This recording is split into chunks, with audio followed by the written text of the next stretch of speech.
네, 안녕하세요. 캐릭터 하시는 분들께 에이전시, 나는 에이전시와 계약을 할까 하지 말까 라는 내용으로 주제로 이야기를 할까 합니다. 늘 여쭤보시는 질문 중에 하나가 나의 캐릭터를 좋은 에이전시를 추천해 주세요. 누구와 하면은 내 캐릭터가 잘 사업화가 되고 알려질 수 있을까? 이런 질문들을 많이들 하시고 저도 접하게 됩니다. 에이전시라는 것이 그 캐릭터를 이제 계약을 캐릭터의 작가나 저작권자와 계약을 맺고 그걸 이제 대외적으로 라이센시들을 만나서 이걸 이제 사업화할 수 있게끔 진행을 하시죠. 그리고 거기에 대해서 발생되는 수익을 일정 비율, 뭐 6대 4가 됐던 5대 5가 됐던 아니면 7대 3이 됐던 비율을 맞춰서 계약을 하고 진행을 하게 됩니다. 잘 되는 성공 사례도 많이 있고 또 그렇지 않은 하다가 뭐 1년, 2년 있다가 아니면 뭐 그래서 짧은 기간 내에 계약이 해지되거나 서로 틀어지는 경우도 많이 보게 됩니다. 저는 어떤 에이전시가 누가 좋다라는 얘기를 이번 시간에 하려고 하는 건 아니고요. 에이전시를 선택을 할 때 첫 번째 작가의 입장에서 몇 가지 좀 참고를 하셔야 될 것들을 말씀을 드리고 싶습니다. 우선은 에이전시에게 주는 서로 에이전시와 계약을 했을 때 기간을 충분히 갖고 가라 라는 말씀을 드립니다. 그거는 제가 영업을 하더라도 마찬가지고요. 누가 하더라도 1, 2년 사이에 에이전시와의 계약을 맺고 그분들이 현장에 가서 영업을 했을 때 과연 1년 내에 2년 내에 바로 효과를 얻을 수 있느냐, 그건 그분들의 능력보다는 오히려 시장의 어떤 생태계를 먼저 좀 이해를 하실 필요가 있어요. 에이전시가 좋은 캐릭터를 가지고 새롭게 라이센시한테 다가섰을 때 라이센시들의 입장에서 바로 계약하는 경우 간혹 있지만 쉽지 않습니다. 굉장히. 이유는 그분들이 지금 계약을 하고 진행 중인 캐릭터들이 있거든요. 거기가 계약이 종료가 되어야 새로운 캐릭터를 물색할 수 있고 검토할 수 있고 의사결정을 할 수 있는 겁니다. 거기에 또 뭐 로열티를 지불할 수도 있는 거고요. 새로 나왔다고 계속 늘릴 수도 있겠죠. 그 라이센시 하시는 분들이 제조 기업의 유통사 아니면 그 외에 다른 어떤 판매처에서. 근데 우리가 상식적으로 봤을 때 정년도에 의해서 매출이 100억이었다 하는 기업이 갑자기 10개 캐릭터를 가지고 만약에 내가 활용을 했다라면 갑자기 12개, 13개로 늘기는 쉽지가 않습니다. 그렇기 때문에 그것들이 계속 성장할 수 있는 시간적인 준비는 바로 해야 되고요. 그게 뭐 한 달 만에 뭐 가시적인 효과 얻기란 되게 어렵습니다. 그래서 기간을 길게 놓고 차라리 기다려라 라는 말씀을 먼저 드리고 싶고요. 그 다음에 이제 계약을 하시다 보면은 독점권을 많이 얘기하실 때가 있어요. 근데 여러분이 조금 조사를 해보시면은 그 해외 라이센시에 특화되어 있는 에이전시도 있고 또 국내에 특화되어 있는 에이전시도 있고 해외라 하더라도 중국 쪽에만 집중되어 있는 에이전시나 아니면 뭐 북미나 아니면 동남아 쪽에 집중되어 있는 특화되어 있는 에이전시가 있을 수가 있겠죠. 그래서 그 독점권이란 거는 에이전시한테 그거를 뭐 사업 계획서를 받는다? 그건 뭐 현실적으로 좀 어려울 것 같고요. 물어보세요. 어느 쪽에 집중하실 수 있습니까? 하실 수 있는 지역이 어딥니까? 물어보고 솔직하게 솔직담백하게, 그러면 해외 쪽에는 이분들이나 다른 분께 맡기고 싶은데 생각이 어떠십니까 물어보고, 아 내가 할 테니 좀 달라 그러면은 저는 그냥 우선 주는 게 낫다고 생각을 해요.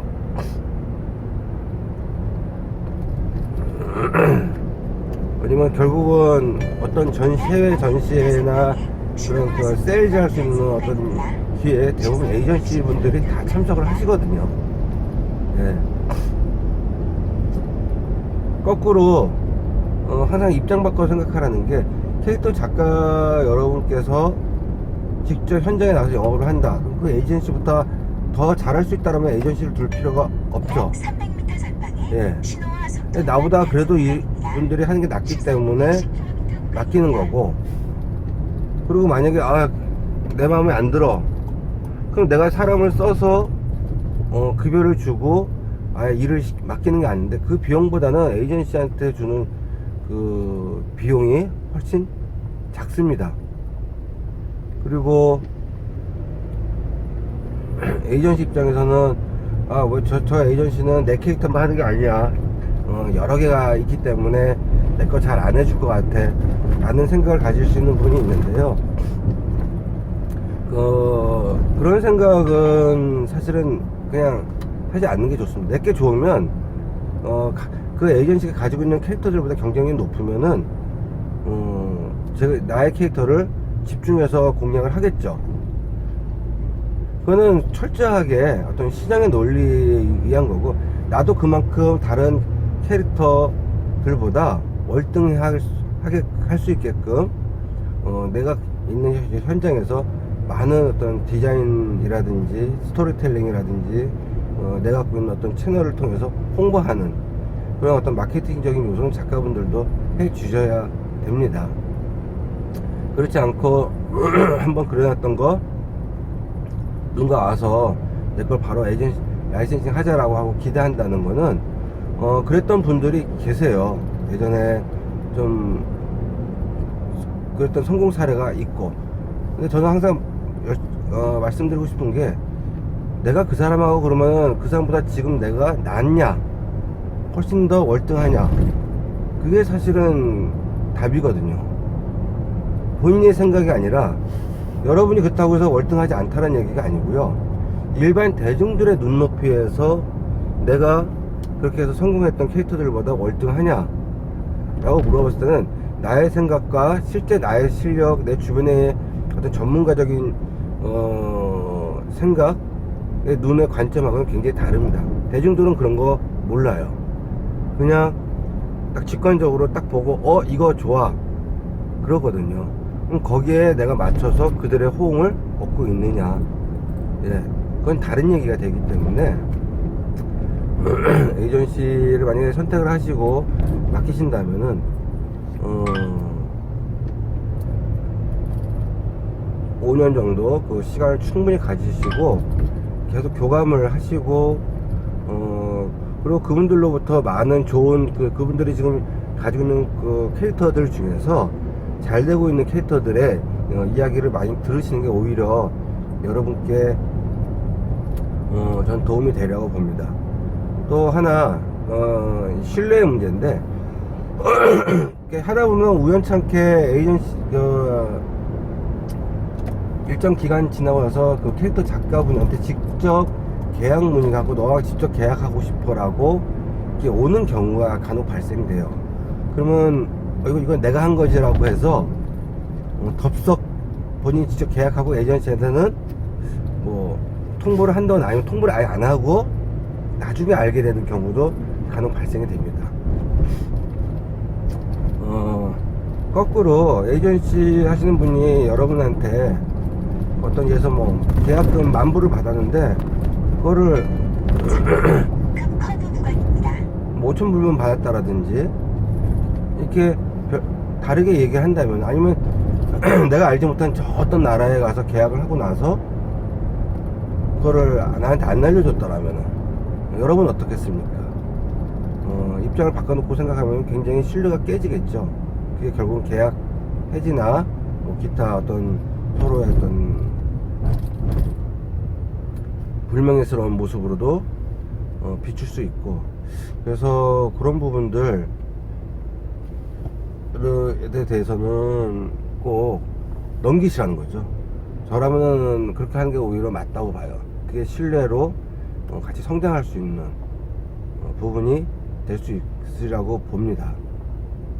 뭐 한 달에 한 번씩 리포터를 뭐 이야기를 듣는 내 거에 대해 진행된 사항, 한 달에 가더라도 일정 기간 동안은 뭐 1년 내에는 받아봐야 늘 똑같은 이야기. 그냥 어디 나가시는구나. 그리고 그분들 어떤 거 뭐 해외가 아니면 뭐 국내 어떤 뭐 전시회 같은데 참석하신다라면은 여러분도 같이 동참해서 돕는, 그래서 뭐 어떤 캐릭터 페어라든지 이런 데 갈 때 같이 현장에 참석해서 뭐 이벤트를 해준다든지, 작가의 어떤 캐릭터 소개를 직접 같이 해주신다든지, 이런 어떤 도움을 필요로 한다면 주는 것도 뭐 나쁘지 않다라고 보고요. 그냥 수동적으로 에이전시가 다 알아서 해주겠지, 그런 기대감은 오히려 어렵고, 그리고 에이전시 때 맡겼으니까 나는 이제 가만히 있어야지, 그냥 하던 대로만 해야지, 이것조차도 사실은 여러분도 스스로 같이 성장을 할 수 있게끔 계속 업그레이드가 돼야 됩니다. 아까 말씀드렸듯이 그냥 내가 열심히 캐릭터 하다 보니까 성공했다, 누군가 와서 나에게 이런 사업화를 할 수 있게끔 제안이 들어왔다. 수많은 캐릭터 작가 중에서 이런 성공 사례는 여러분이 보고 있는 게 몇 개일지는 모르겠지만 진짜 로또와 다르지 않습니다. 네이버 웹툰도 수만 명의 작가분들이 신청을 하지만 거기에 실적으로 나온 사람은 200~300명 수준이죠. 그러면 그거를 확률로 봤을 때 0.1%가 안 됩니다. 1%가 채 안 됩니다. 0.1%. 1000명 중에 1명 꼴. 난 1000명이 쭉 줄을 섰을 때 거기서 1등 하고 있느냐. 그런 부분 때문에 제가 말씀을 드리는 거고요. 제 영상을 들춰보면은 내 캐릭터를 좀 더 경쟁력 있게 확산시킬 수 있는 다양한 마케팅 채널들, 그런 것들이 있습니다. 여러분이 학교에 다니실 때 뭐 교수님들이나 이런 분들이 그래도 나는 뭐 일정 기간 이런 비율로 맞춰야 돼, 무슨 어떻게 해야 돼, 뭐 조건들을 많이 제시하지만 계약을 이렇게 해야 돼 라고 얘기를 들으셨을 거예요. 근데 그렇게 해서 정말로 된 분들이 몇 분인지 정말 들춰보세요. 자기 호주머니가 넉넉해졌는지. 예. 그냥 현장에 계신 분들의 이야기를 듣는 게 제일 전 좋다라고 봐요. 그리고 에이전시를 저는 뭐 그쪽을 두둔하기 위해서 오늘 지금 이야기를 하는 게 아니라, 에이전시 중에도 정말로 적극적으로 하시는 분도 계실 것이고 그렇지 않은 분도 있을 수 있겠죠. 그런 부분들 여러분이 그만큼 정보를 좀 더 상담을 좀 하신 다음에 결정을 하시는 게 좋고요. 거꾸로 여러분이 제 캐릭터를 맡아서 좀 해주셔야 해도 에이전시 입장에서 거절하는 경우도 있습니다. 왜? 영업하기가 부족할 수가 있어요. 그럴 때는 그냥 속상하죠. 자존심도 상하고 그럴 수 있을 거예요. 근데 제가 항상 말씀드렸듯이 부족한 게 뭔지, 뭘 보강하면 될 것 같은지를 그냥 들으세요. 설명하러 하지 마시고 듣고, 다음번에 누군가를 만나러 갈 때, 에이전시를 만나거나 어떤 여행 갈 때 그 부분을 내가 이런 부분이 부족하다고 해서 이렇게 보강을 했는데 어떻습니까? 라고 얘기하고, 또 부족하다? 또 보강. 그게 업그레이드 되는 겁니다. 그래서 꼭 그렇게 해서 캐릭터를 가지고 여러분이 라이센싱을 하기 전까지는 또 여러 가지 다른 겸업도 하시고 계신 분이 있을 거예요. 뭐 이렇게 그림을 그려서 일러스트라든지 기타 또 뭐 동화라든지 사파라든지 뭐 이런 작업하시면서 내 캐릭터 멈춰두시지 마시고요. 내가 어차피 나왔잖아요. 그러면 거기서 이 캐릭터가 중학생도 돼야 되고 고등학교 되고 계속 성장하면서 또 얼굴도 아주 변할 수 있어요. 꼭 한 가지 모습만 고집하지 마시고, 그리고 좀 더 혼자인 것보다는 형제 자매들이 있는 게 좋습니다. 그 집단으로 있는 게 좋고, 그 중에서 정말로 꾸준하게 계속 업그레이드 시키고 더 많이 낳으세요, 캐릭터를. 예. 그러니까 여러분의 기준에서 보지 말고, 그래 놓고 항상 사람들의 반응을 보시는 게 좋습니다. 기획도 물론 중요하지만 그 기획이 대중의 눈높이에 맞춰 있지 않으면 그 기획은 사실은 하나마나 그냥 작품으로밖에 남지 않습니다. 나의 그냥 세계관을 그냥 내가 간직하고 있는 그런 것들은 뭐 전시를 하거나 할 수는 있겠으나 이런 캐릭터 라이센싱을 하는 데 있어서는 크게 도움이 되지 않습니다. 그래서 에이전시에 한 5년 정도 계약 기간을 가지고 꾸준히 갈 수 있게끔 믿고 진행을 하십사. 지금 이 영상을 보시고 시작하면은 그래야 봐도 아무리 빨라야 1년, 내년 요맘때 내후년에 결실을 보게 됩니다. 고민하지 마시고 먼저 실행하세요. 국내 저희 캐릭터 부분 같은 경우만 해도 거의 10개가 넘는, 그래도 업계에서 알만한 많은 그 에이전시 분들이 계시고 기업들도 있고요. 또 그분들이 제가 이렇게 이야기하는 것보다 더 그쪽 시장에 대해서 현장에서 어떤 전문적인 어떤 정보와 그런 것들을 많이 가지고 계십니다. 그래서 저는 여기까지만 이야기하고 마치겠습니다. 끝.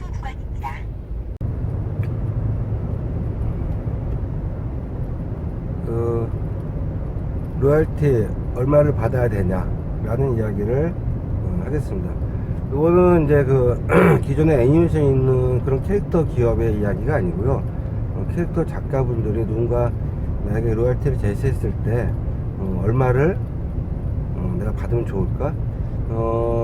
캐릭터 편에 이런 데 참여하셨을 때 누군가 와서 이건 계약 조건이 어떻게 됩니까? 라고 이렇게 직접 물어보시는 분들도 계실 수가 있죠.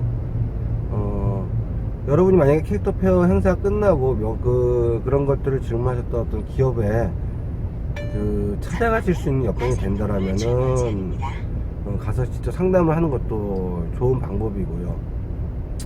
대부분 개인 작가분들은 어떤 작업실에 있는 분들도 계시겠지만 통상 집에서 작업하시는 경우가 많으니까 집으로 부르기는 불편하실 것이고, 내가 그쪽에 사무실을 찾아가는 게 좋습니다. 중간에서 만나지 마세요. 그 기업의 규모나 이런 것들을 보는 것은 굉장히 여러분한테 도움이 될 겁니다.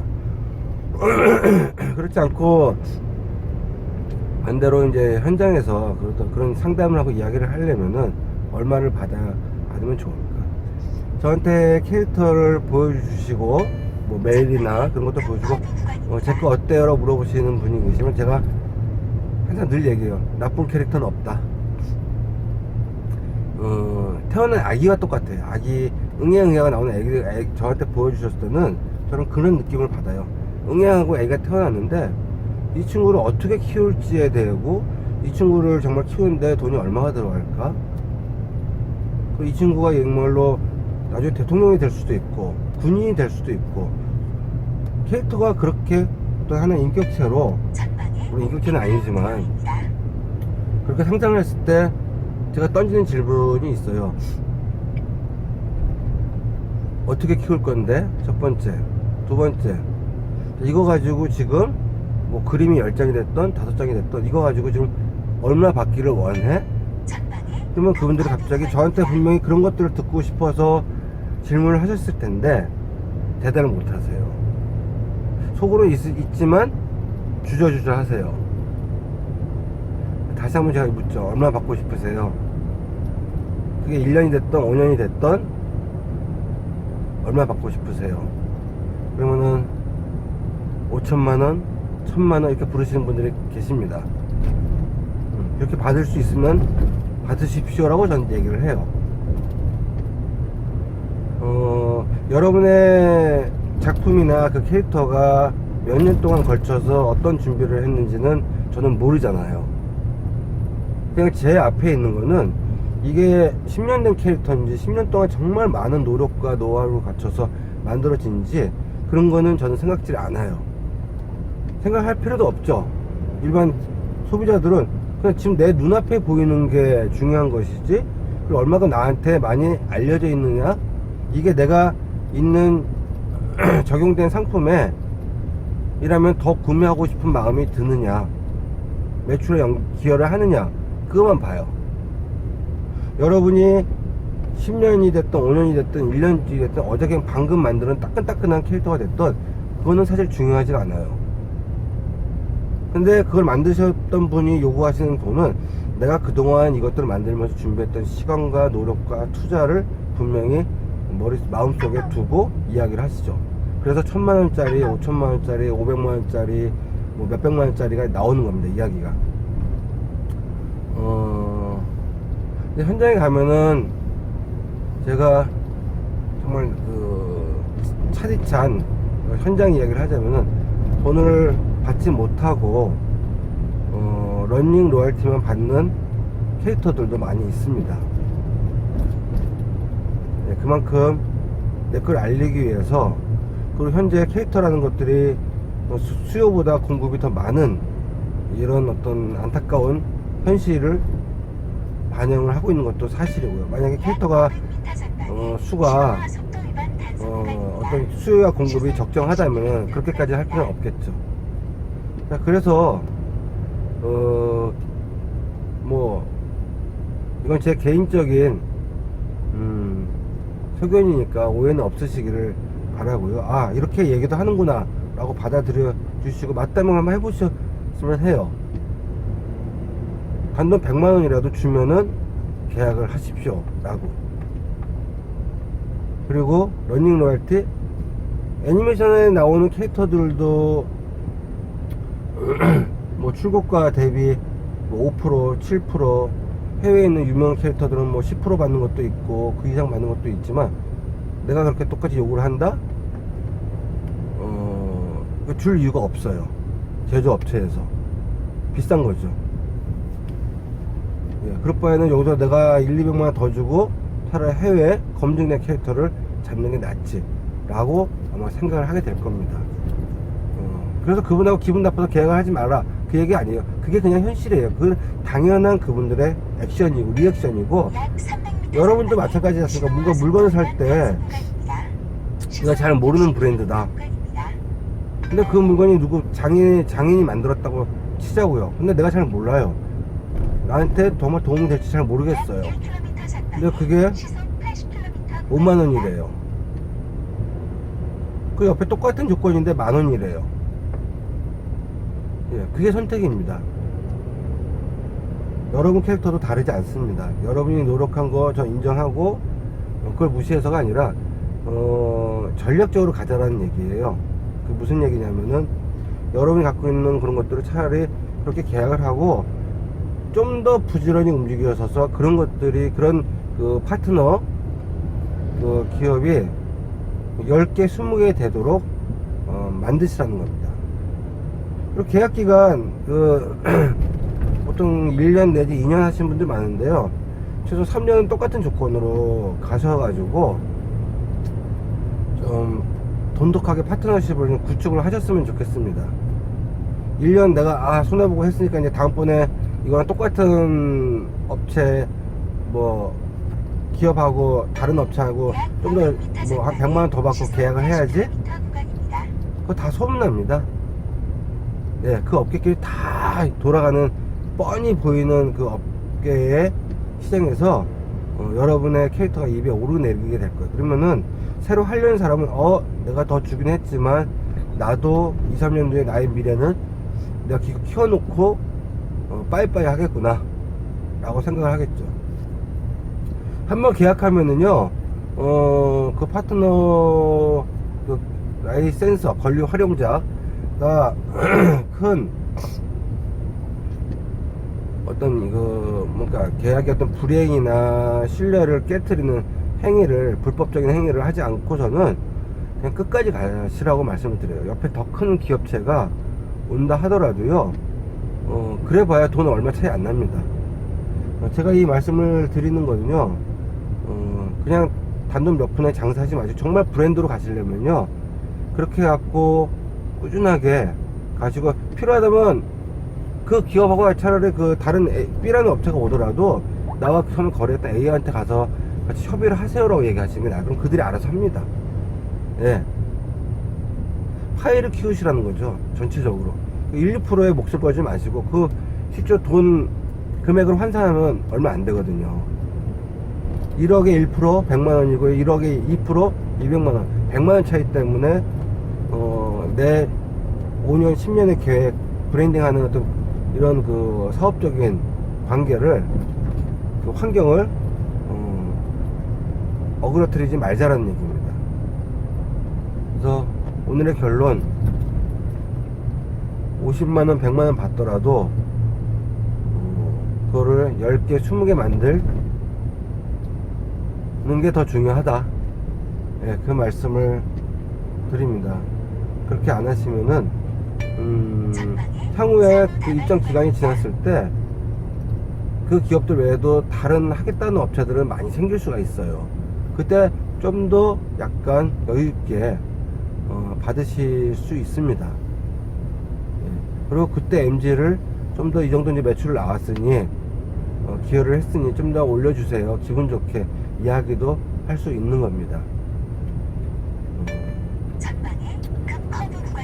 그래서 제가 뭐 쌀료 비즈니스 할 때 그런 부분들이 뭐 2000년 초반에 제가 헬로키티를 갖고 라이센싱 할 때나 컬리수와 관련해서 어떤 그 업체들과 라이센싱을 할 때 여러 가지 방법들이 있었는데 100% 그것들이 맞진 않아요. 좀 강압적인 것도 있었고, 하지만 그런 전략적인 사업 규모를 보면서 접근하지 않으면 개인 작가 분들께서는 라이센싱을 할 수 있는 기회가 굉장히 더 줄어들 수밖에 없습니다. 그래서 이런 부분들을 꼭 공감하셨으면은 참고하시길 바라고요. 내용이 조금이라도 도움이 됐다면은 구독 좀 많이 눌러주시고 뭐 좋아요도 눌러주시면 좋고요. 돈 벌려고 하는 게 아니고 요게 많은 분들께 더 알려졌으면 하는 바람 때문에 여러분의 SNS나 이런 데서도 저 아저씨 이런 부분은 뭐 내가 공감한다, 저거는 아닌 것 같다, 다 그래도 좋습니다. 그런 부분조차도 많이 확산해서 계속 우리 그 캐릭터의 꿈을 갖고 계시는 후배분들이 좀 전략적으로 시행착오가 줄어들었으면 좋겠어요.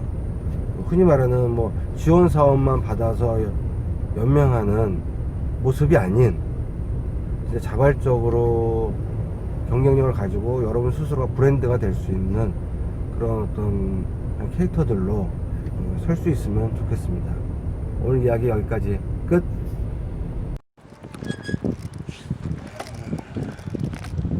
오늘은 운동 삼아 주말에 이렇게 자전거를 타면서 영상을 올립니다. 오늘 찍는 영상은 360도로 찍기 때문에 보시면서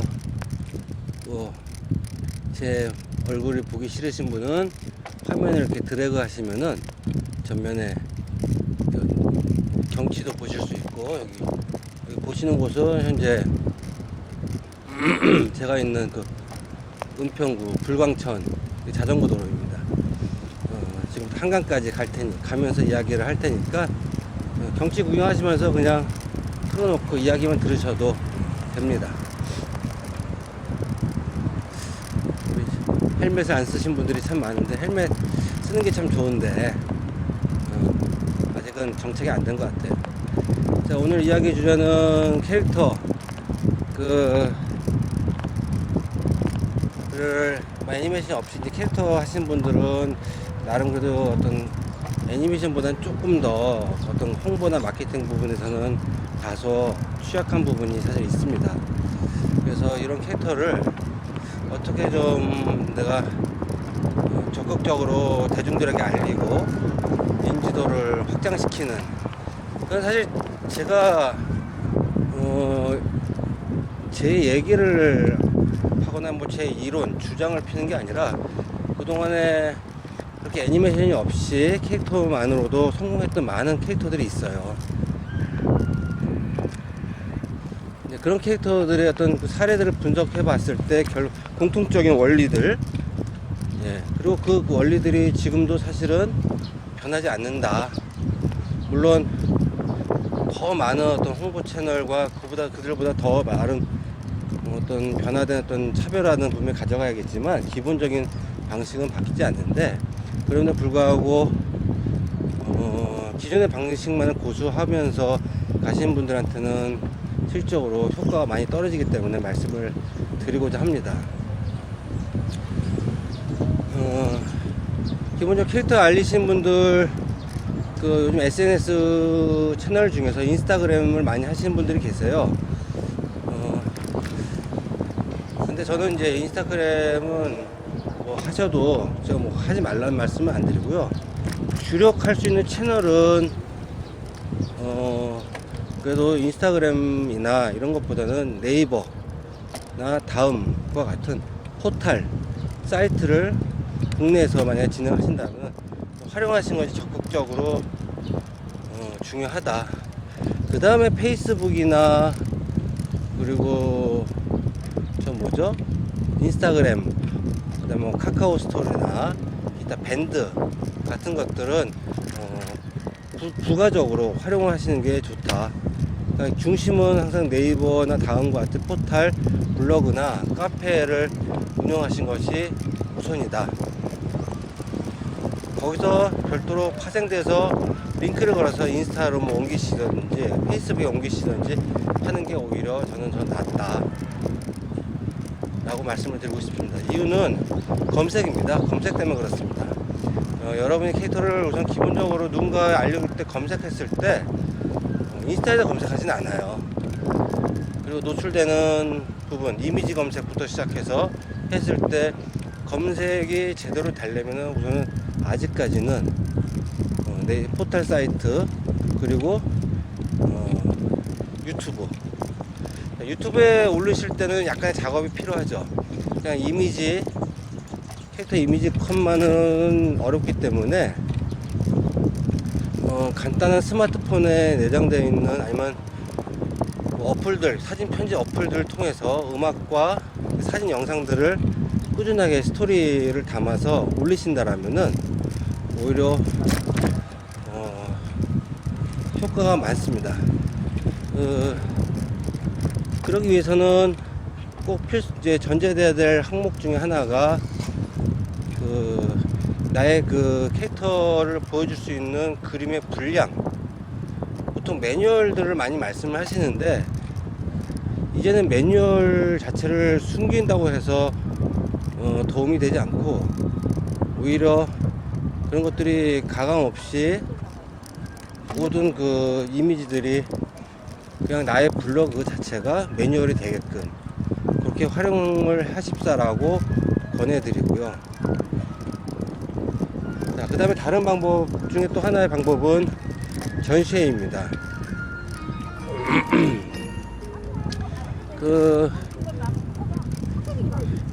제가 뭐 대표적인 예 하나만 들자면은 무르빈의 임성경 작가 같은 게 될 수가 있을 것 같아요.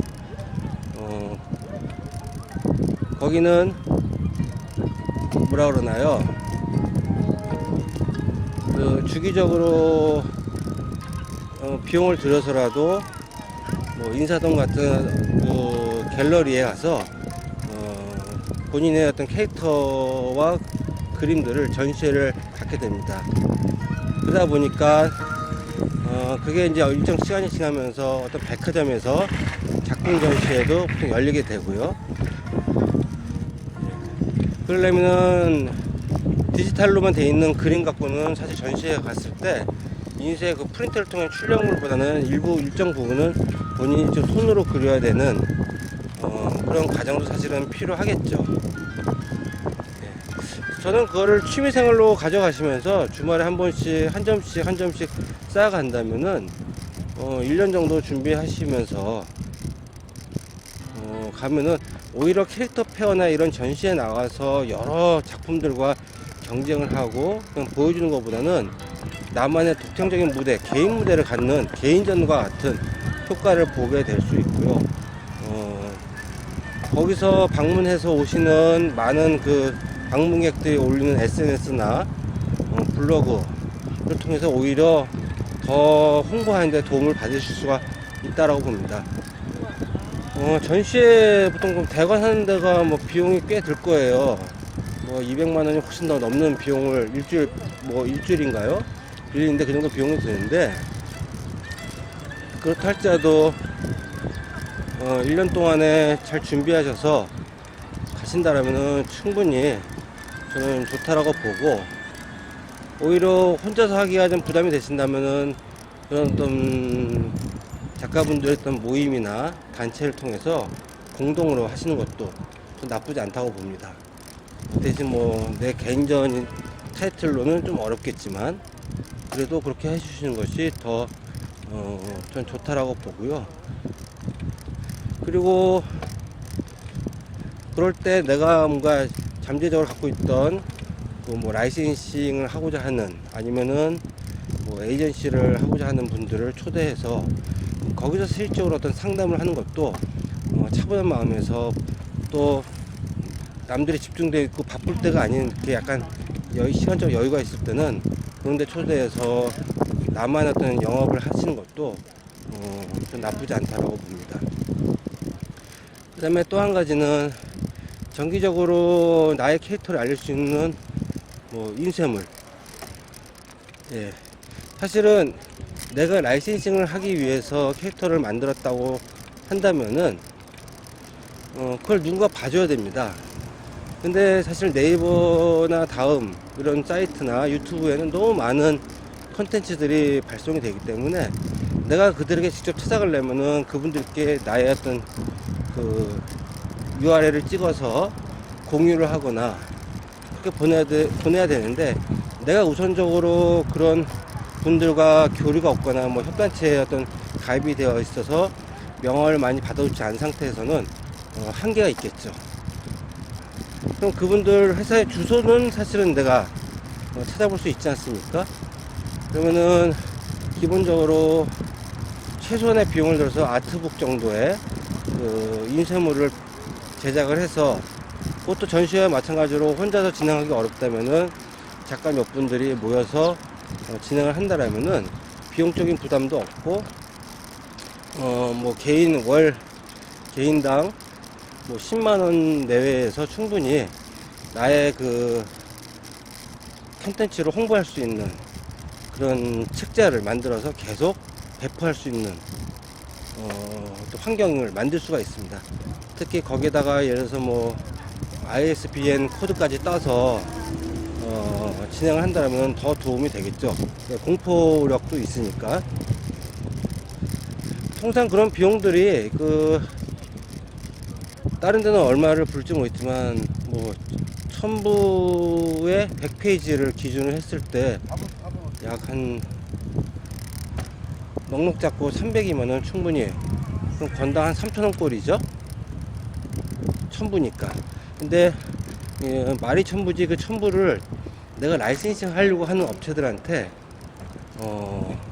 다 리스트를 아무리 뽑아봐야 200~300개면 사실은 됩니다.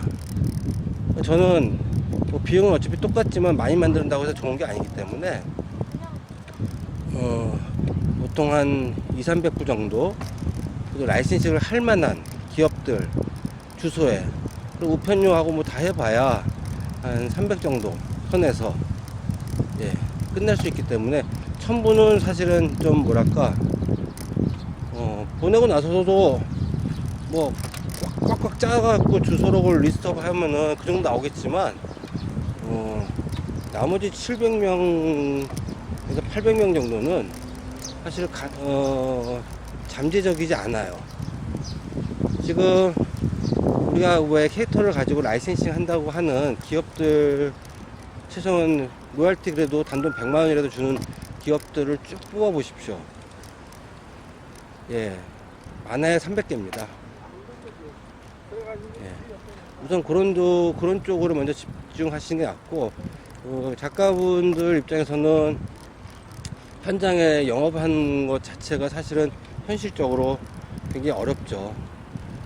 예, 내가 그러잖아요. 아직 내 캐릭터가 뜨지 않은 상태에서는 내 생활을 영위하기 위해서 나름 다양한 어떤 그런 잡을 하시는 분들, 그러니까 프리랜서로 하시는 분도 계시고, 뭐 어떤 뭐 동화나 이런 그 일러스트 등을 작업하셔서 하시는 분도 계시고, 아니면 현직에 계신 분도 계시고. 그럼 일주일에 일정 시간을 할애해서 꾸준히 하려면은 그런 영업이란 거는 아예 꿈꾸기 어렵습니다.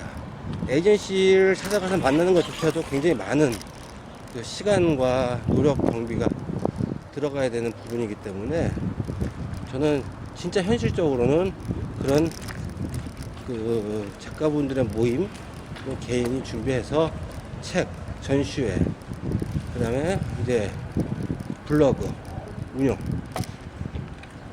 그 블로그 운영할 때 제가 주안점을 말씀드리는 것처럼 뭐 몰랑이라는 캐릭터 다 아실 겁니다. 그거 말고도 그와 유사한 캐릭터들이 많이 있는데, 거기서 참고할 만한 거는 딱 하나예요. 저는 그 캐릭터가 뭐 다른 캐릭터보다 더 이뻤다, 그래서 그랬다. 모든 캐릭터는 다 이쁘다고 저는 생각을 해요. 근데 다른 점은 딱 하나, 그 캐릭터는 정말 하루도 끊임없이 계속 그 이야기들이 올라온다는 겁니다. 그 이야기가 뭐 하나하나 보면 어떨 때는 뭐 정말 재밌는 것도 있지만 그렇지 않은 것도 있거든요. 하지만 계속 올라온다는 거. 예. 여러분 유튜브 잘 보시는 분도 계시지만 최소한 일주일에 하나씩 안 올라오면 구독률이 떨어지죠. 예, 그거와 마찬가지입니다. 그러니까 지속적으로 나의 충성도 있는 어떤 고객들을 만들기 위해서는 내가 정기적으로 그들과 교통할 수 있는 작업들이 있어야 되고, 그 다음에 심지어는 필요하다면 진짜 나의 본 모습도 사실 노출이 요즘은 필요한 시대인 것 같아요. 사실상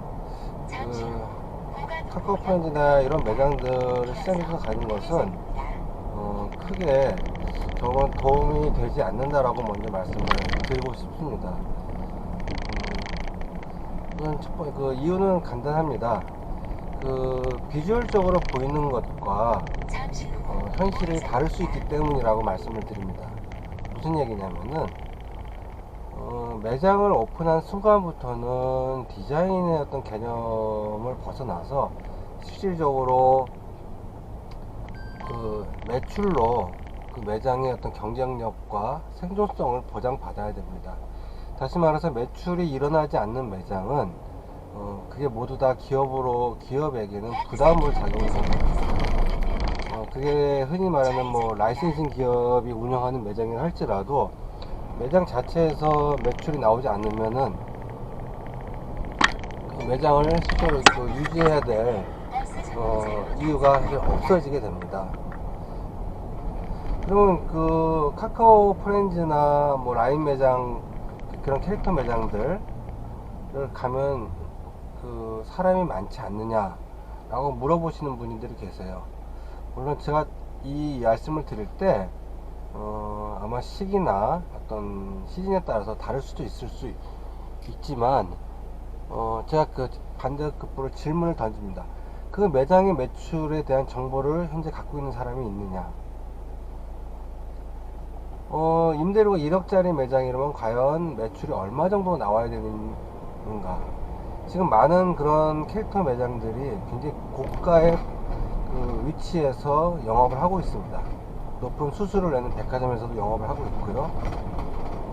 그러면은 그 매장을 이게 처음에 만들 때 들어갔던 인테리어 비용부터 시작해서 초기 투자, 상품을 만들기 위해서 투입됐던 비용, 그 다음에 그걸 운영하기 위해서 현재 진행되고 있는 인건비 등등을 봤을 때 과연 매출이 얼마가 나와야 이 매장이 잘 된다, 운영이 될 수 있고 수익이 나서 기업에게 도움을 줄 수 있느냐 라는 것들을 가지고 판단을 해야 되는 겁니다.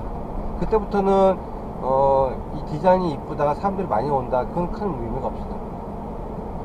아까 말씀드렸던 것처럼 그럼 매출에 대한 정확한 정보를 갖고 있느냐, 사실 저조차도 현재 그런 매장들에 대한 정보가 대외적으로 공개된 게 없고요. 제가 뭐 검색을 통해서거나 어떤 여기저기서 그 자료를 발췌를 해봐도 현재 공식적으로 어떤 매장에서 얼마의 매출이 나오고 있고 이게 성공적이다 라고 나오는 것이 없습니다.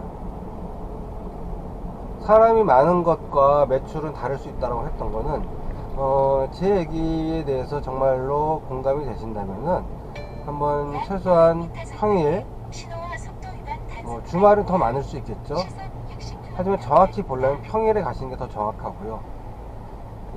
계산대에서 실제로 계산하는 사람들의 수와 그 사람들이 갖고 가는 계산하는 아이템들의 어떤 금액들을 한번 최소한 몇 시간 정도 멀리서 지켜보고 관찰을 해보시기를 권합니다. 우리 흔히 말하는 한 사람당 구매하는 아이템의 그 결제하는 금액을 객단가라고 합니다. 매장 입장에서는 그게 이제 매출로 이루어지고요. 그 객단가가 하루 소비자가 거기 한번 와서 구매하는 게 3만원이다. 근데 하루에 100명의 손님이 계산을 하고 나간다. 그러면 바로 곱하기 100을 하면 그게 바로 그 매장의 매출이 되는 겁니다. 그럼 300만원이 되겠죠. 실질적으로 제 경험을 말씀드리면 평일날 그렇게 물론 금액이 좀 차이가 있겠지만 계산대 구경하는 사람과 실제로 구매해가는 사람의 수는 굉장히 상당하게 성격한 차이를 보이는 것을 아마 체험하실 수 있을 겁니다.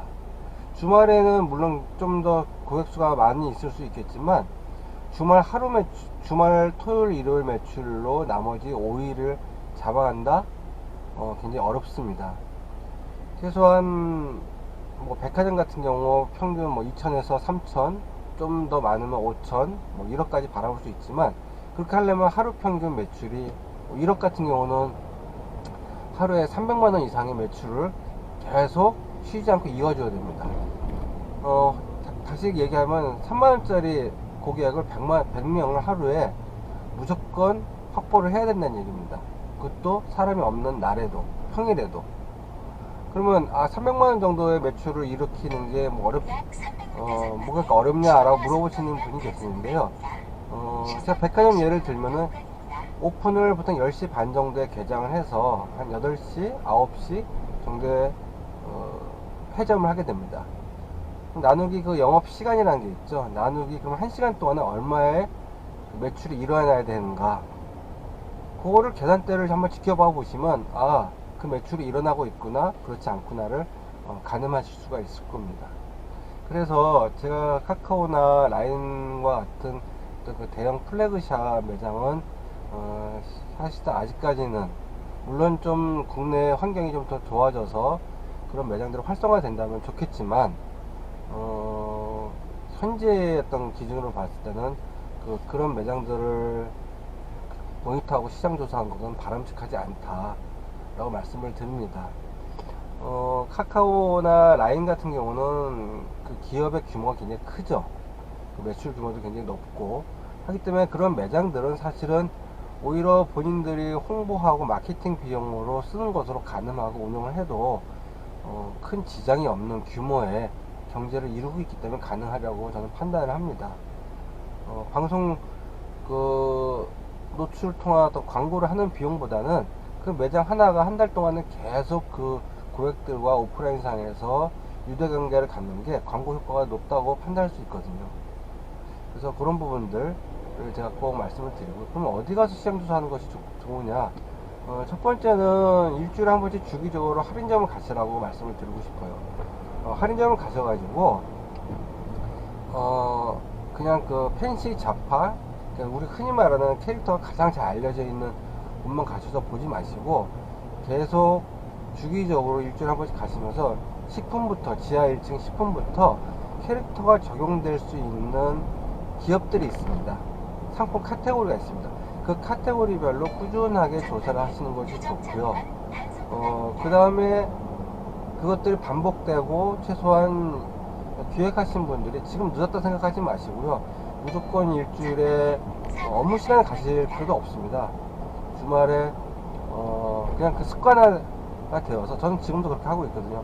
습관처럼 1시간 정도 투자하셔서 쭉 도시면 되고요. 백화점을 가실 경우도 엘리베이터를 타지 마시고 야산형으로 패션이나 기타 잡화부터 쭉 신사 정장까지 캐릭터가 반영될 수 있는 카테고리들을 계속 보시는 것이 좋습니다.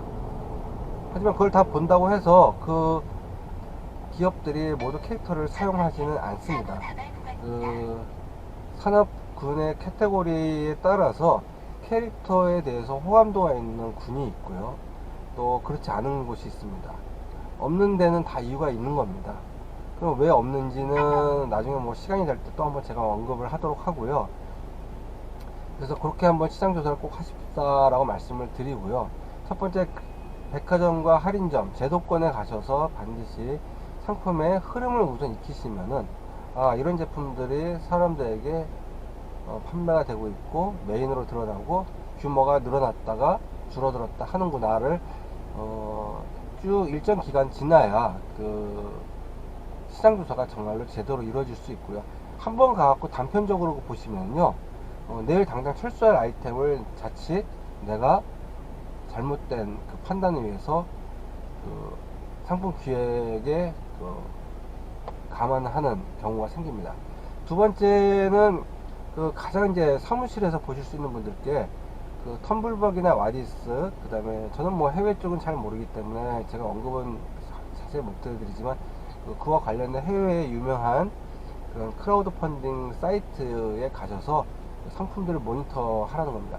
단 여기서 주의할 점은 그쪽은 그 일반적인 현재 국내에서 판매되고 있는 어떤 시장, 뭐 유화동 쪽이라든지 약간의 그 하는 시장하고는 조금 굉장히 시장 규모가 범용적이지 않다라는 부분은 착안하시고 크라우드 펀딩 쪽에 들어와서 거기서 구매를 하고 돈을 펀딩 하시는 분들의 수요층은 굉장히 좀 얼리 어답터에 가까운 우리 흔히 말하는 뭐 매니아층에 가깝다고 보시는 게 맞을 거고요. 디자인 쪽에 또 관심이 많은 분들이 오히려 선호를 하기 때문에 거기에 맞춰서 상품 기획을 하시는 게 좋습니다. 그리고 거기서 보실 때 성공했던 아이템을 기본적으로는 벤치마킹 하시는 게 가장 좋고요. 여기서 우리 걸로 했을 때 플러스 알파를 뭘 집어넣을까로 한다면은 이미 공개되어 있고 노출되어 있는 정보이기 때문에 시행착오 없이 하시는 데 굉장히 도움이 되고요.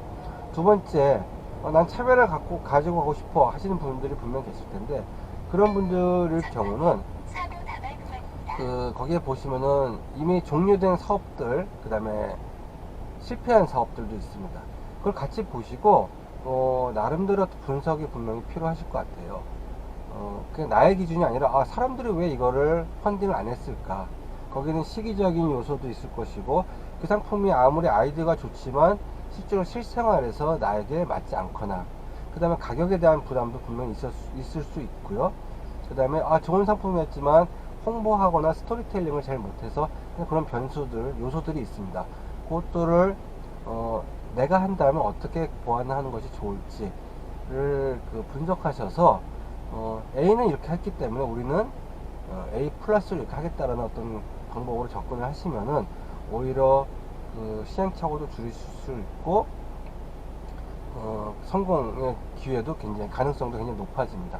단 크라우드 펀딩이 굉장히 흔히 말해 대박나는 아이템들도 일부 있지만 해외에 있는 사람들에게까지 어필을 하려면은 최근에 동양 뭐 IoT의 기능이라든지 그 다음에 뭐 스마트폰과의 연동 기능이라든지 좀 더 제조 기반으로 넘어가고 기술 기반으로 넘어가는 경우가 많습니다.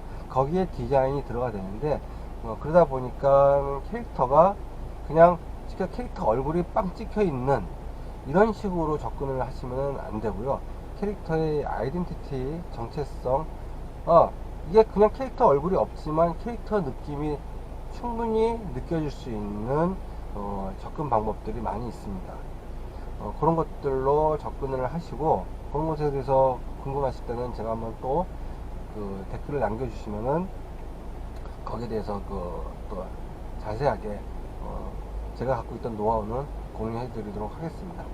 그래서 그렇게 하시고요. 마지막으로 남은 게 이제 온라인 쇼핑몰 들어가셔서 보시는데, 온라인 쇼핑몰만 보지 마시고 중고나라를 같이 보셨으면 해요. 그러니까 중고나라에서 상품에 대한 댓글들, 그다음 온라인 쇼핑몰에서 상품, 이거 아이디어 상품이니까 우리도 해보자, 이렇게 접근하시는 경우를 제가 굉장히 많이 접해요. 그럴 때마다 제가 말씀을 드리는데, 거기에 상품평에 고객들의 니즈를 정확히 파악하시는 게 좋습니다. 내가 보기에는 아무리 좋지만 그 리뷰를 하시거나 상품평을 하셨던 분들의 그 리뷰를 보면 나와 전혀 다른 또 생각들과 불편함들, 컴플레인들 많이 발견하실 수가 있을 겁니다. 중고나라는 왜 보느냐? 그런 상품들이 중고나라에서 거래가 되고 있는지를 한번 보시면은 어떤 식으로 이 상품의 신뢰와 인지도, 그런 것들이 나타나고 있는지를 보시는데 굉장히 도움이 됩니다. 그리고 그 상품의 라이프 사이클을 이해하는데도 굉장히 큰 도움이 됩니다. 간단한 예로 피규어를 중고 구매하고 막 거래를 하는 그 글들 내용을 보시면은, 어떤 피규어는 실제 현장에서 구매하는 신상품을 직접 내가 사는 것과 가격 차이가 안 나요. 오히려 희소성이 굉장히 높아서 더 높은 가격으로 판매가 이루어지는 경우도 간혹 있고, 또 신상품 가격과 비등하게 90% 수준까지 거래가 되는 것도 종종 보게 됩니다.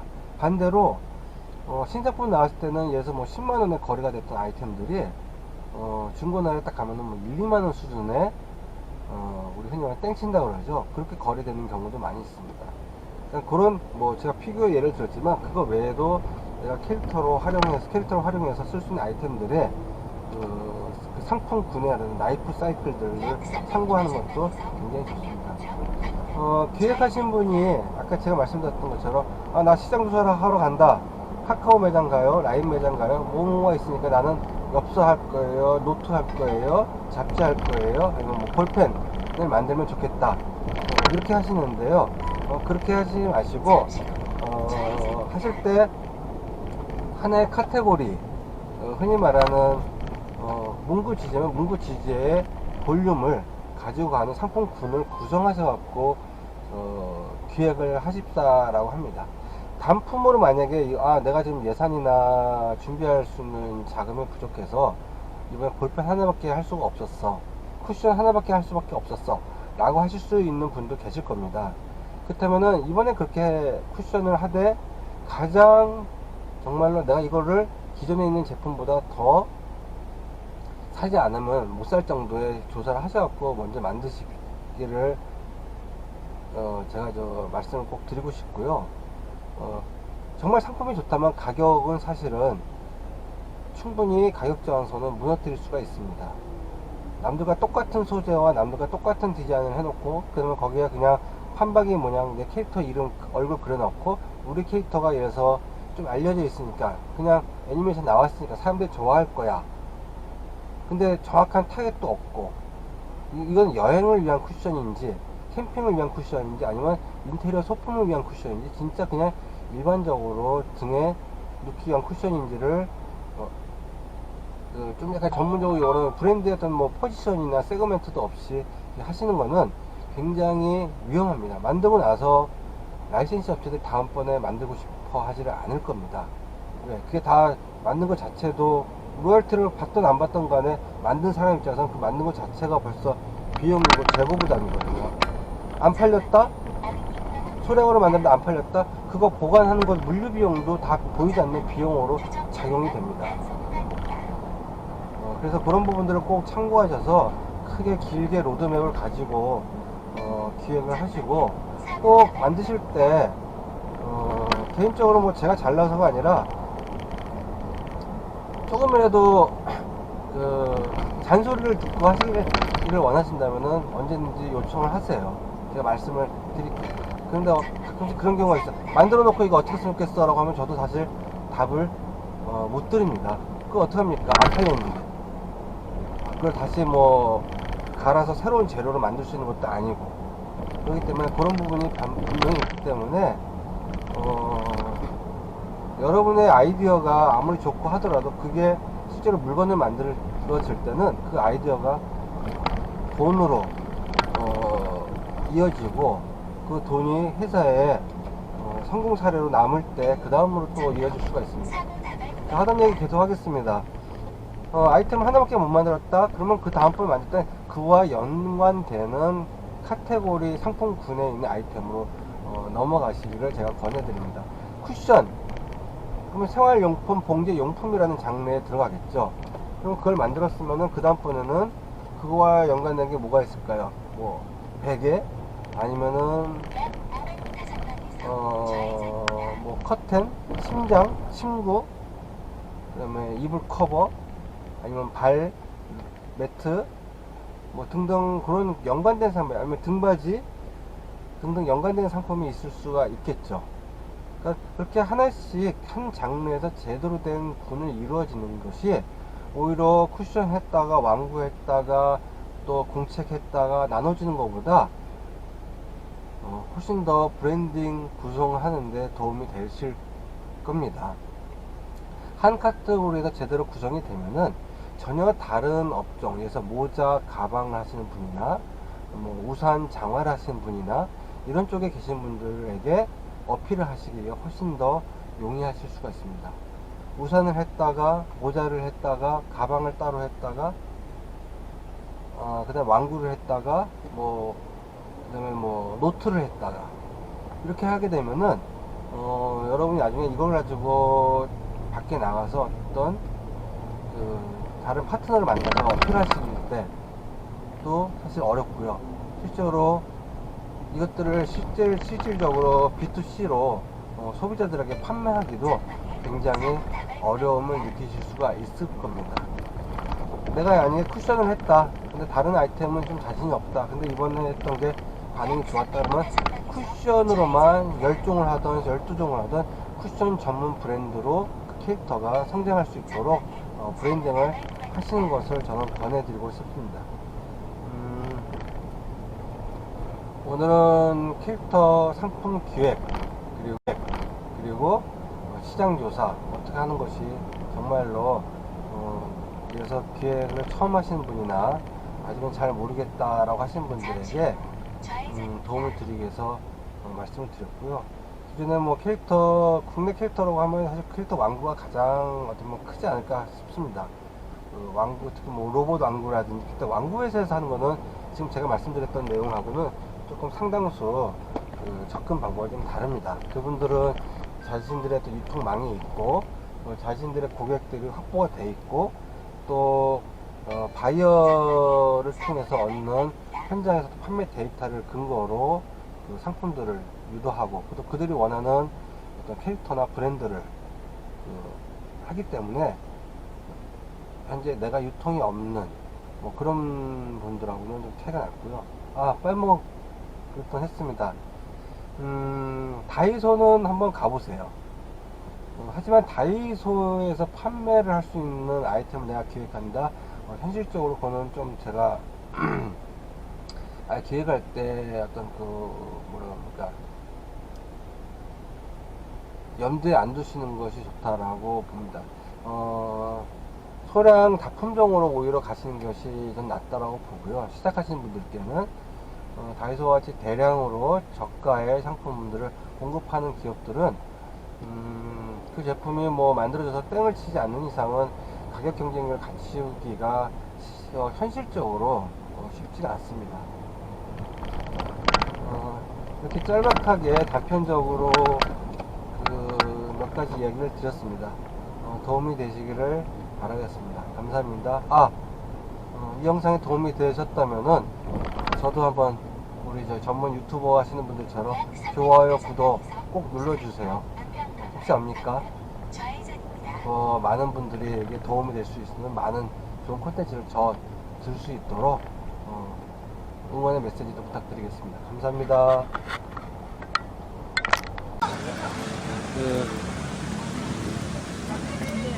캐릭터를 또 뭐 1, 2년 하셨던 기업 분들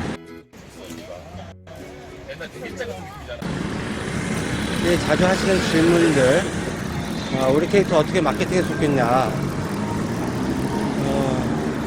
라고 물어보시는데, 그러고 나서 그분들이 대부분 많은 분들이 언제죠?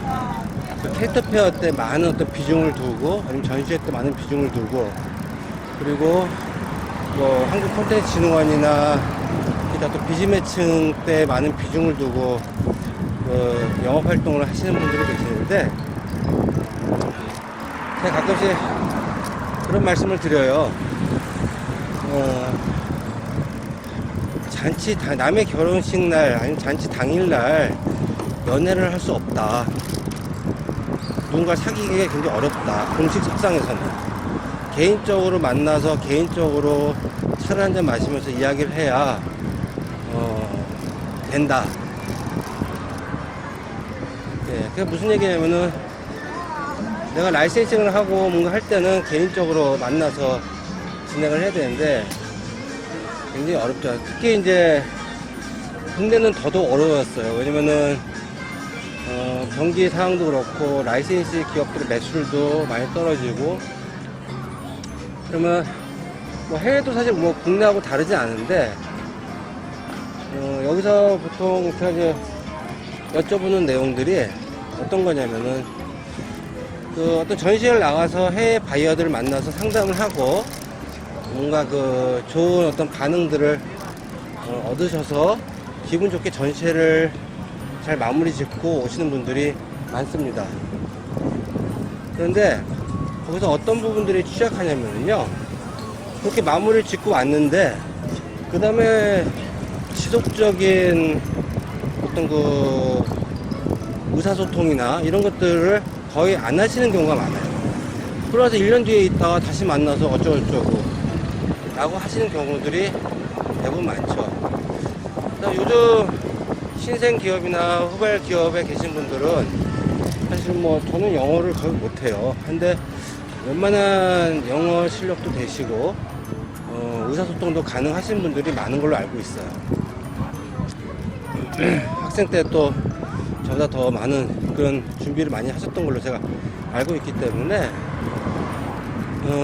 행사를 끝나서 그분들의 네트워크나 이런 것들을 알았다면은 이메일을 추적해서 지속적으로 정기적으로 본인의 어떤 콘텐츠나 캐릭터 관련된 소식들이나 이야기들, 그리고 그냥 그 일반인들이 보는 내용들이 아닌 자기들의 어떤 그런 기업들과의 어떤 차별적인 부분들, 강점들을 계속 꾸준하게 어필하고 이런 교감을 가질 수 있는 활동들이 저는 이루어지는 것이 기본이라고 생각합니다. 근데 제가 그때 물어봐요. 진짜 솔직하게 그런 활동들을 하십니까? 어떻습니까? 라고 물어봤을 때 거의 전무하는 경우가 되게 많더라고요. 그냥 페어 때, 왜 그런 행사 때는 대부분 바이어 분들도 오시지만 분들이 오셔갖고 거의 굉장히 많은 수의 기업들을 같이 상담하거든요. 그럼 나는 내가 아무리 상담을 잘했다 할지라도 그분 입장에서는 n분의 1이 되는 거죠. 어떤 이미지를 깊게 심어주기도 어렵고. 그래서 드리는 말씀인데, 더웠나? 그런 부분들을 꼭 참고하셔가지고 필히 뭐라 그러나요? 아까 말씀드렸던 것처럼 그 행사 끝나면은 반드시 다시금 한번 이야기를 하셔야 된다 라는 게 제 이야기입니다. 제가 국내에서 영업할 때도 아직 나하고 거래가 되지 않더라도 계속 꾸준하게 어떤 브랜드 이야기, 그 다음에 회사의 어떤 그 진행되는 사항들, 이런 것들을 계속 어필을 하고 메시지를 던졌거든요. 그게 안 되면은 진짜 어렵습니다, 나중에 향후에. 그래서 그런 부분들을 꼭 참고하셔서 하십사 라고 말씀을 드리겠습니다. 오늘 영상 여기까지 끝.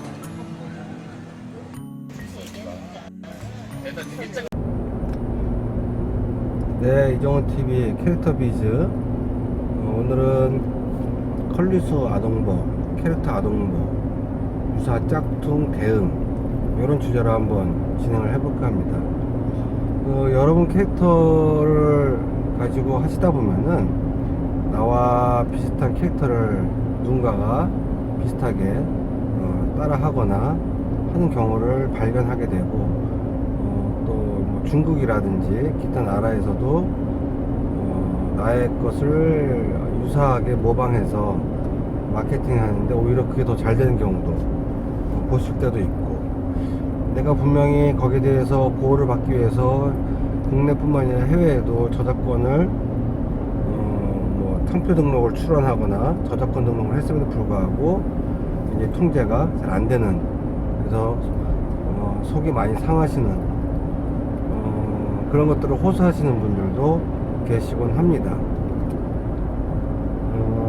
여기서 이제 몇 가지 얘기를 할 것은, 그럼 저작권 등록이 필요 없지 않느냐, 이거 꼭 해야 되느냐 라는 이야기. 요런 것들을 출연해 주시고 하는 분들은 뭐 변호사, 변리사, 요분들은 당연히 100% 해야 된다라고 하시죠. 그분들 말이 틀리지 않습니다. 근데 100% 해야 된다와 100% 보호받는다는 건 별개의 문제죠. 다시 말해서 그분들이 하라고 해서 여러분이 비용을 지불하고 출연을 하는 것까지는 규정대로 모범 사례, 모범 답안일 수는 있으나, 현장에서 누군가가 나의 저작권을 위반했을 때 그거를 통제하고 컨트롤하는 거는 그분들이 할 수 없답니다. 그러니까 통제하기 위한 행동을 할 수 있어요. 아니, 결과적으로 그래서 거기에 대해서 청구를 다 할 수 있느냐, 굉장히 어렵습니다. 어렵다는 이야기는 안 된다라는 표현이 아니죠. 왜 어렵느냐, 잘 들어보세요. 누군가 어겼어요. 내가 소송을 걸었어요. 그게 뭐 중국이 될 수도 있고 국내가 될 수도 있고요. 그럼 그 어겨서 돈을 벌고 있는 주체는 기본적으로 소송을 걸 때 항소를 합니다. 어차피 본인들이 질 수도 있고 이길 수도 있기 때문에. 그리고 그게 만약에 항소가 몇 번 되풀이 돼서 3심까지 간다? 아주 짧게 걸려도 2년 걸립니다. 그럼 그때 자, 내가 이겼다고 치자고요. 그래서 거기에 대한 손해배상을 청구했다? 나의 것을 도용하거나 했던 사람은 그동안 번 돈의 일정 비용만 지불하면 끝나는, 현실적으로 국내에서 그렇게 해서 처벌을 받는다 할지라도, 아마 1심에서 판결을 받는다 할지라도 벌금이 얼마 안 됩니다. 예, 그리고 그 사람들이 만들었던 그 물량에 대해서 손해배상을 청구했을 때 받았다는 이야기를 한번 주변에 한번 찾아보세요. 예, 그렇기 때문에 아직도 짝퉁이 난무하는 이유는 이런 송방망이 처벌. 예, 그래서 만약에 그런 부분들이, 짝퉁은 아예 대놓고 이제 카피하는 거고, 모방은 굉장히 판단을 하기가 쉽지가 않습니다. 그래도 이겼다고 했을 때 거기에 대한 손해배상 자체가 입법을 하는 기관에 뭐 협단체에서 어떤 법위를 발의해서 요청을 해서 국회에서 그거를 법으로 제정하고 거기에 형벌을 좀 더 강력하게 하지 않는 이상은 잡기가 굉장히 어렵다. 그럼 결국은 누가 손해냐? 내가 손해입니다. 예, 거기에 잃어버린 시간. 예. 그럼 대안은 뭐냐? 기본적으로 비즈니스 할 때 저작권의 유무는 중요합니다. 상대방에게 이게 내가 정말 주인이야 라는 어떤 인정하는 표기 때문에, 그리고 내가 중국에서 뭐 예를 들면 중국의 어떤 파트너 기업들한테 이게 내가 진짜 주인이니까 안심해도 좋아 라는 증빙을 하기 위해서는 필요해요. 근데 막연하게 내가 중국 사업을 언제 할지, 그 다음에 지금 당장 내가 거기에 대한 어떤 비즈니스 뭐 에이전시와 계약도 안 된 상태고, 내가 중국 전시회 가서 뭐 할 것도 아니고, 이럴 때 신중하게 물음표를 한번 찍어놓을 필요가 있어요. 저작권 등록하고 아무것도 안 하면은 거기서 현장에서 누군가는 그거를 모방해서 유사한 캐릭터로 진행을 해도 한국보다 더 어려운 상황에 직면을 하시게 될 겁니다. 그래서 이제 들고 싶은 그럼 해결 방안은 뭐냐? 법대로는 해결 방안 하는데, 아까 제가 말씀드렸던 시나리오에 아마 여러분이 그 누구도 그 범주 안에서 다르게 가시는 분은 굉장히 드물다라는 게 제 생각이고요. 방법은 소비자에게 있습니다. 무슨 얘기인고 하니,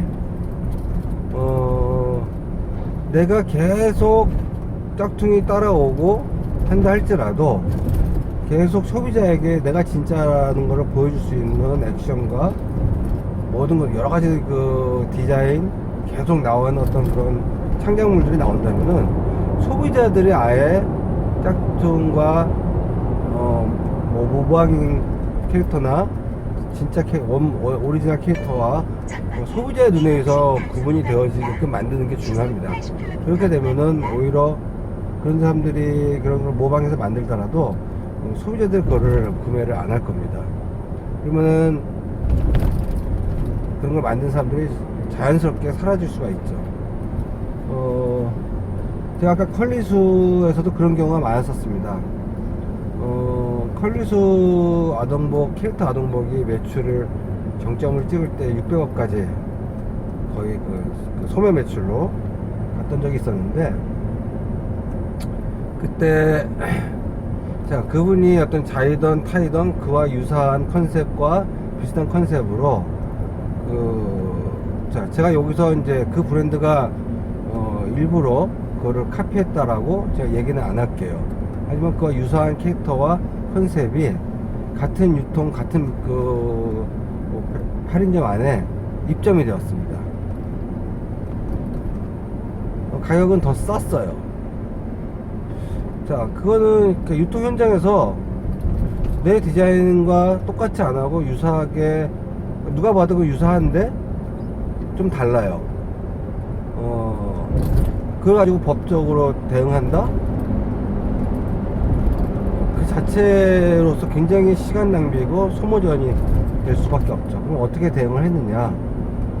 저희는 그들이 따라오지 못했게끔 더 많은 신제품과 디자인들을 개발을 해서 보여줬고, 오히려 현장에서는 서비스로, 그래서 옛날에 어떤 컴플레인이나 이런 것들을 더 능동적으로 대처하고 더 고급스러운 아이템과 더 고급스러운 디자인으로 내세웠습니다.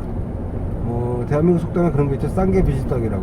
결국 그 브랜드는 컨셉은 똑같고 디자인은 똑같으나 결국은 가격 경쟁력으로만 승부를 하려고 하다 보니 상품의 어떤 품질이나 그 다음에 내부 어떤 조직 부분의 어떤 그 고객 서비스 이런 부분들이 다 제대로 이루어지지가 않았죠. 결국은 똑같이 있으면서 매출은 더 떨어지고, 소비자들이 저거는 이 브랜드의 유사 브랜드야 라고 소비자 스스로 인지를 하면서 제가 있던 컬리수 그 브랜드의 캐릭터 아동복의 그 상품들을 더 선호하게 되고요. 같이 입었을 때 그 엄마들이 그 비슷한 브랜드 A 브랜드라고 제가 얘기를 할게요. 하고 컬리수라는 브랜드를 딱 같이 입고 나오지 않습니까? 다른 엄마들하고 서로 비교가 되는, 그렇게까지 되었던 사례도 있었습니다. 더 쉽게 이야기하자면은 70년대 80년대에 그 나이키 운동화가 있었어요. 근데 거기다가 나이스라는 명칭으로 비슷하게 디자인된 제품들이 나왔던 적이 있었습니다. 근데 순간 그걸 신고 대리만족을 했지만 결국은 고객들의 그 진짜 오리지널과 유사 브랜드, 비슷한 브랜드에서 주는 어떤 효용은 고객 스스로가 알죠. 언젠가 내가 여유 있으면 저거 살 거야. 결국은 그 나이키는 지금도 존재하고 있고 그 브랜드는 지금 어디 간지 모르고요. 그 다음에 명품 가방도 같은 거라고 보실 수가 있겠죠. 진짜 명품 가방이 있고 그와 유사한 모조품이 시중에서 아직도 판매되고 있는 걸로 제가 알고 있습니다.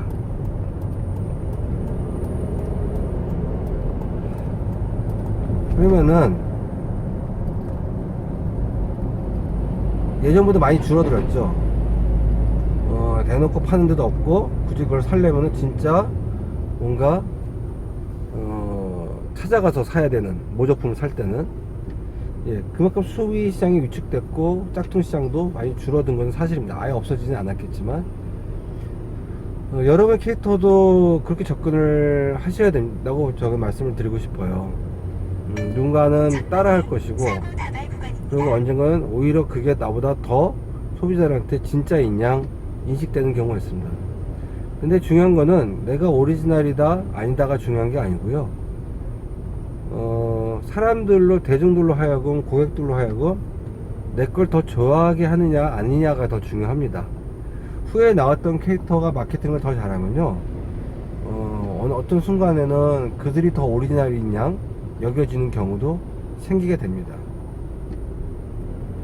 그래서 그것들을 하기 위해서 가장 첫 번째로는 애니메이션 같은 경우는 좀 들어야겠지만, 애니메이션 없는 캐릭터 같은 경우는 이야기를 담아서 그런 이야기들을 계속 만들어야 되는 활동들이 분명히 필요하고, 최소한 일주일에 몇 개 이상의 디자인 소스들이 나와주고, 거기에 이야기에 담겨 있는 것들이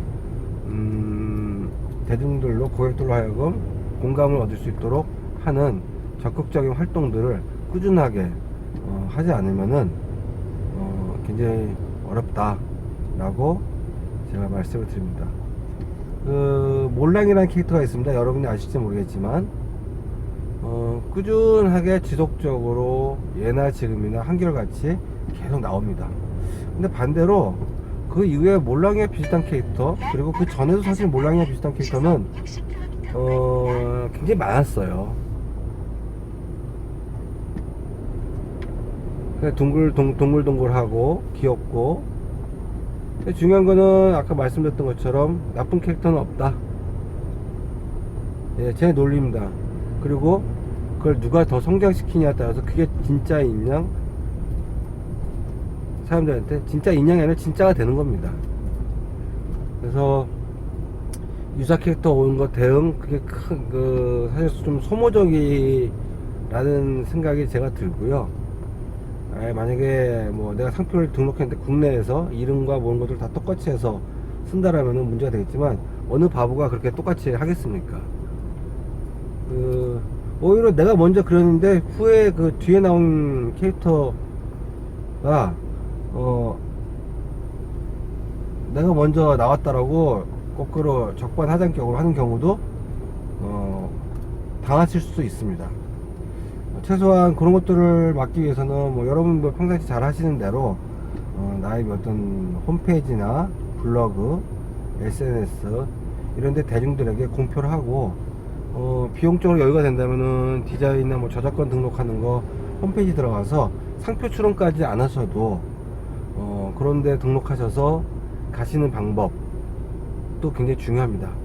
그리고 그런 어떤 작가분들이 모였을 때 뭐 100페이지 정도 분량 10분 정도가 한 뭐 돈 10만원씩 모으셔서, 아니면 뭐 20만원씩 모으셔가지고 나 혼자 하기는 부담되니 캐릭터 모음집 같은 것들을 만드실 때 ISBN이라는 코드가 가능한 책자를 만드셔서 공표를 하시는 것도, 그거는 뭐 인쇄하는 출판사에게 돈을 모아서 이미지 주시고, 필요하면 뭐 제가 만들어 드릴 수도 있고요. 그렇게 하셔가지고 공표를 하시는 게 굉장히 중요합니다. 그게 오히려 굉장히 효과적이고, 그 내용을 뭐 조율을 하셔서 스캔 받아서 내가 나의 뭡니까 홈페이지에 올릴 수 있게 해달라고 또 뭐 조건을, 단서 조항을 붙이면은 뭐 그 정도는 충분히 가능하니까 그렇게 하시는 것들이 현실적으로 여러분 캐릭터를 성장시키는데 굉장히 도움이 됩니다. 그래서 어떤 분들은 내가 실제 그쪽에 마케팅도 안 하는데 막대한 비용을 들여서 1류부터 46까지 막 상표 등록을 한다라고 막 비용을 쓰시는 경우가 있는데, 글쎄요, 저는 사실 반대예요. 제가 컬리슈에 있을 때 거의 1류부터 46까지 진행을 해봤었습니다. 그리고 거기에는 그러니까 영문, 국문, 뭐 기타 해가지고 그 전임 하셨던 분이 이걸 하나에 딱 로드맵 없이 진행하면서 썼던 돈이 거의 출원하는 데만 2억 5천 정도 썼던 걸로 기억이 납니다. 시행착오였죠. 그리고 제가 그걸 더 이상 진행 안 하고 마무리 짓고 픽스를 정리를 시키긴 했는데 그런 것들이죠. 그래서 현장에서 제가 꼭 여러분들이 이제 그런 것들을 문의하실 때 뭐 변호사, 변리사분들께 문의를 하셔서 등록을 하시는데요. 그분들이 잘못한 게 아니라 그분들이 캐릭터를 실제 비즈니스하는 현장에서 내가 어떻게 써야 되는지에 대한 이해는 사실은 굉장히 부족합니다. 그분들은 제도와 규정과 법리적인 해석으로만 이렇게 해야 됩니다까지이지 현장에 나타난 시나리오나 상황에 대해서는 많이 부족해요.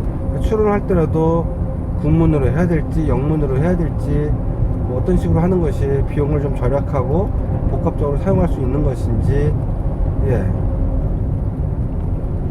그래서 이중으로 비용을 쓰시는 분들도 많고요. 제가 많이 봤고, 출원하고 나서 3, 4, 5년 동안에 내가 어느 정도 인지도가 있지도 않은 상태에서 먼저 그냥 비용을 다 쓰셔가지고 지금 현재 아직까지도 거기에 대해서 뭐 비즈니스 하나가 제대로 진행 안 되는 경우도 많고요. 그러니까 비즈니스 할 때 그런 어떤 불안한 심리는 분명히 가질 수 있다고 봐요. 내가 뜨면은 미래 해놓는 게 좋지 않겠는가. 근데 뜬다라는 그 기준을 저는 반대로 일정 수준 이상의 내 고객과 매니아층, 그 다음에 라이센싱 이런 것들이 일정 기준을 딱 만들어 놓고 저는 하시는 게 오히려 낫다라고 보고, 비용적인 거는 차라리 공표하는 쪽으로 먼저 접근하시는 게 비용 절약도 많이 될 수 있을 겁니다.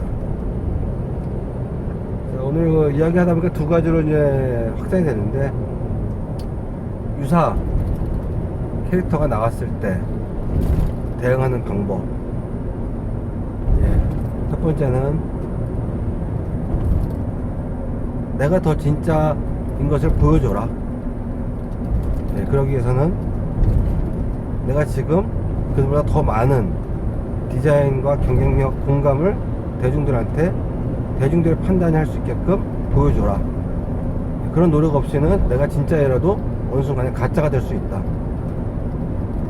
예, 그 얘기고, 출원보다는 공표가 지금은 더 효과적일 수 있다. 예, 그 말씀을 드리고 마무리 짓겠습니다. 내용 보시고 좋아요, 구독 눌러주시고, 비주얼은 언제가 될지 모르겠지만 제가 고치기 전에는 이 모양 이대로 계속 갈 거니까 차라리 내용만 좀 들어주십사 부탁드리고요. 네, 이야기 마치겠습니다. 끝.